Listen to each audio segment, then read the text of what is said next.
अस्सलाम वालेकुम।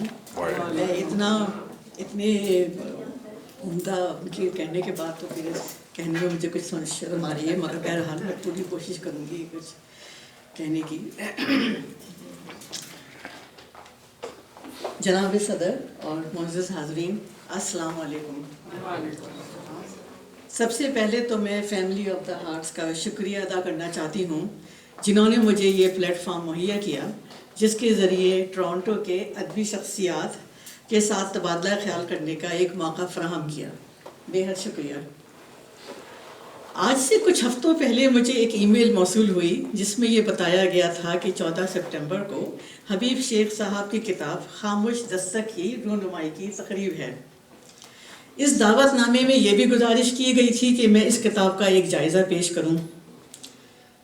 सबसे पहले तो ये बेहद हैरान कर देने वाली ख़बर थी कि मैं इस किताब के मुतालिक अपने ख़यालात का इजहार करूं, क्योंकि मैं तो अपने आप को उर्दू अदब का बेहद हक़ीर सा कीड़ा समझती हूँ, और दूसरी तरफ मेरे लिए ये भी बहुत ही एजाज़ की बात थी कि मैं हबीब शेख साहब की किताब खामोश दस्तक पर अपनी राय पेश करूँ, जो कि एक मुख्तसर कहानियों का मजमुआ है। मुख्तसर कहानियाँ चंद सफ़हात में एक दुनिया आबाद कर देती हैं। उनके अंदर एक ऐसी तासीर होती है जो पढ़ने वाले को झंझोड़ कर रख देती है। आज मैं उर्दू अदब के जाने पहचाने अफसाना निगार हबीब शेख साहब की मुख्तसर कहानियों का मजमुआ खामोश दस्तक का जायज़ा पेश करना चाहती हूँ। हबीब साहब पिछले 8 सालों से मुश्किल सखन में मसरूफ़ हैं।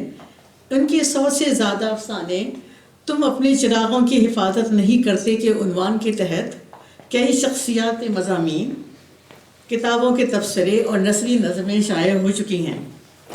उनकी तहरीरों में हकीकत की तलखी और माशरती सच्चाइयाँ ऐसे बयान की गई हैं कि वह हमें अपने अंदर झांकने पर मजबूर कर देती हैं। हबीब साहब के लिखने की एक वजह उनकी तबीयत की हसासियत भी है। राबिया अर्रुबा ने दरवेशों का डेरा किताब में लिखा है, ये हसास होना भी कितना हसीन मर्ज़ है। इस मर्ज़ की प्रिस्क्रिप्शन उन्हें ये मिली कि उन्होंने अपने इनफरादी रंज को नज़रअंदाज करके मुश्तरका रंज को अपना लिया और जुल्म व नाइंसाफ़ी के ख़िलाफ़ आवाज़ उठाना अपना एक इंसाफ़ी, इखलाक़ी और मजहबी फ़रीज़ा समझा। इस मकसद के लिए उन्होंने अपने कलम का सहारा लिया। ये वो कलम है जिसके बारे में अहमद फराज ने कहा है, मेरा कलम तो अमानत है मेरे लोगों की, मेरा कलम तो अदालत मेरे ज़मीर की है। इस शेर का उन्होंने बखूबी इतलाक़ अपनी इस किताब में किया, जिसमें शेख साहब ने इंसानी नफ्सियात, समाजी मसले और हकीकत की संगीनी को बेरहमी से आश्कार किया।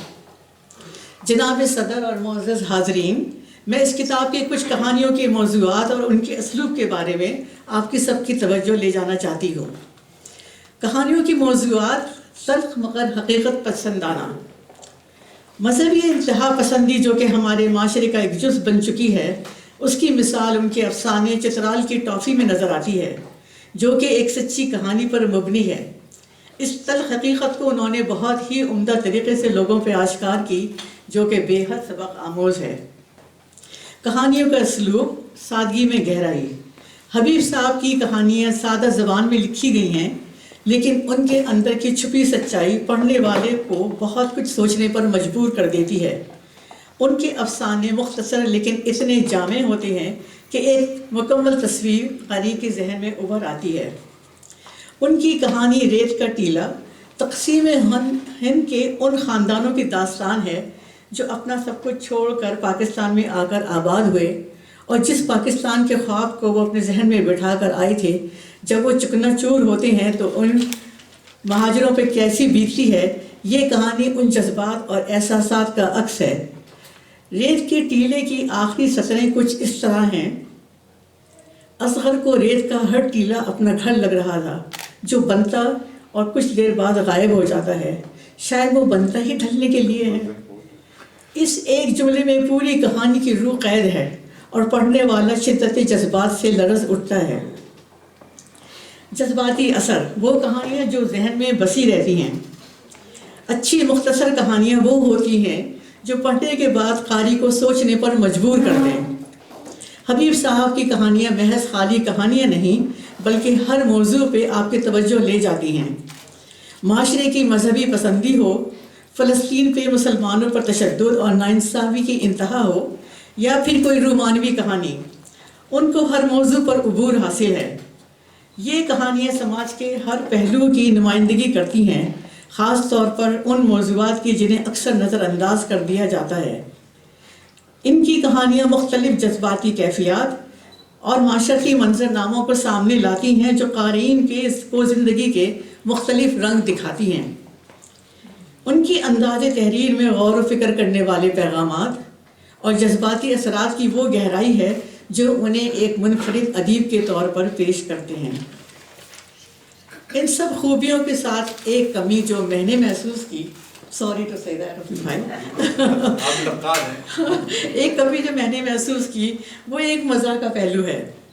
آج کل کی بھاگ دوڑ کی زندگی میں جہاں ہر طرف اداس خبروں نے ڈیرا ڈال رکھا ہے، ایسے میں ایک مزاحیہ کہانی سامنے آ جائے اور پڑھنے والے کے چہرے پر مسکراہٹ لے آئے تو وہ بھی ایک لکھنے والے کی جیت ہے.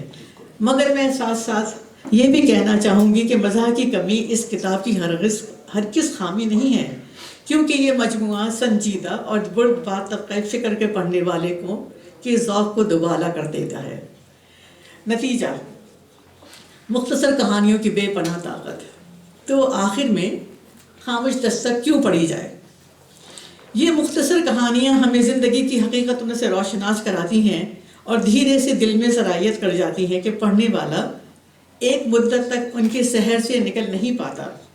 خاموش دستک یقیناً اردو ادب سے شوق رکھنے والے حضرات کے لیے ایک خاص تحفہ ہے. مجھے یقین ہے کہ حبیب صاحب آنے والے سالوں میں اپنے لکھنے کے سفر کو اور اجاگر کریں گے، اور جیسا کہ کسی شاعر نے خوب کہا ہے کہ منزل سے آگے بڑھ کر منزل تلاش کر، مل جائے تجھ کو دریا تو سمندر تلاش کر. بہت شکریہ.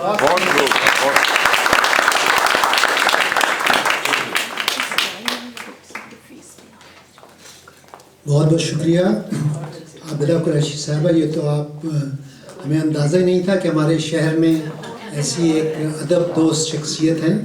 تو ہماری خواہش ہوگی کہ آپ مزید لکھیں اور